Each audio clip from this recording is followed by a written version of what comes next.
Ang pinakamataas na kilalang nabubuhay na puno sa mundo, mas mataas pa sa ibang mga puno ay ang Hyperion Tree. Ang pinakamalaking puno na ito ay matatagpuan sa Humboldt Redwood State Park sa California, United States.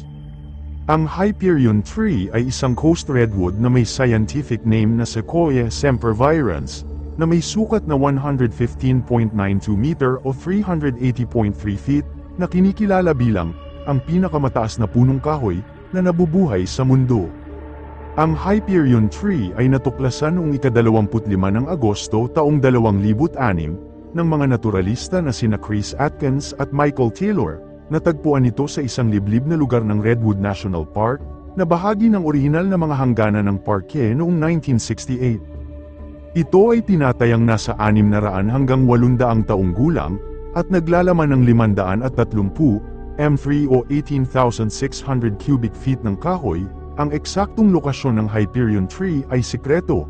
Ayon sa mga researcher, tataas pa sana ang Hyperion Tree kung di dahil sa kagagawan ng mga ibon na woodpecker sa tuktok ng puno, ay maaaring isa sa dahilan sa pagpigil sa Hyperion Tree na patuloy na tumaas.